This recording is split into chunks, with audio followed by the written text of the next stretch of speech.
What's up? It seems like everyone's having a good night, so I won't even ask you. I wanted to just say I obviously have a lot of people who support me and support my writing.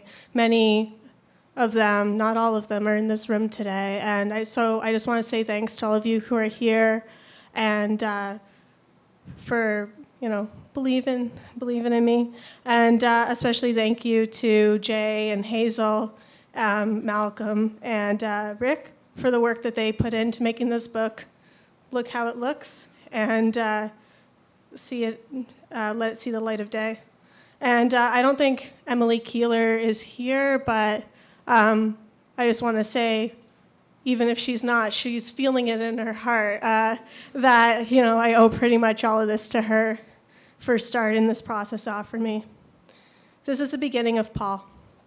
You have to buy the book to read the end of it. And there's 9 other stories, too. One street over from Paul lives another Paul. They grew up together and are good friends. People sometimes describe them as inseparable, refer to them as the Pauls or just Pauls if they think they're clever.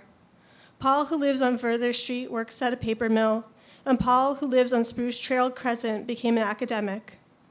When the 2 Pauls were 10, exchanging stories about bike rides and dirty jokes and secrets at the back of the playground, a 3rd Paul was born to a family on the outskirts of town.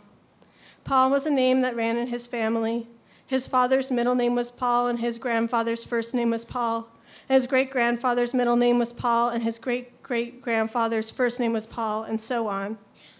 A new Paul was born to the family, and the lights in the hospital hurt his eyes, and the air in the world hurt his lungs, and he wailed, and that hurt his throat.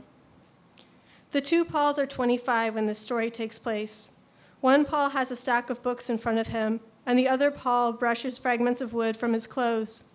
New Paul is not so new anymore. He's 15. Paul goes to school, and he doesn't say much. Perhaps part of him remembers how wailing hurt his throat. He comes home, and he goes outside, and he listens to the birds. And he walks into the forest, and he thinks about how every day is a new day, a good day, a strange day, and what a world it is that he lives in. He touches bark on trees, he touches the waxy surface of maple leaves, and then touches elm leaves and tries to think about the difference. Sometimes he collects hickory nuts that have fallen onto the moss at the edge of the forest. He pretends to be a gatherer in a hunter-gatherer society, but he feels too old for such games sometimes. Those times he goes deeper into the forest, where his cat emerges from bushes, and he follows her through the forest, mostly just to see where she'll go. Paper Mill Paul has decided to get married.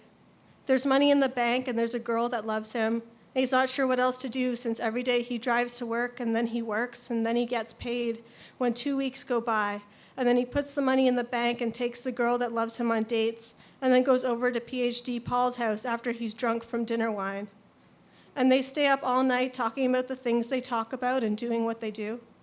So Paul proposes, and the girl that loves him accepts and starts picking out dresses. Paul sits in front of his computer reading literary theory, and he is alone, and his eyes hurt. There's a girl in Paul's math class that has a crush on him, and she writes his name in the margins of her notebook, Paul, Paul, Paul, Paul, Paul. And she tries really hard not to think about his last name, the way it would look after her first name. Besides, her older sister told her the other day on the phone from university that not all girls want to get married and not all guys do either. Sometimes it's okay to not want these things and to be a strong, independent woman instead. But the girl thought that maybe that's how she should be. But are we still able to love someone and be independent?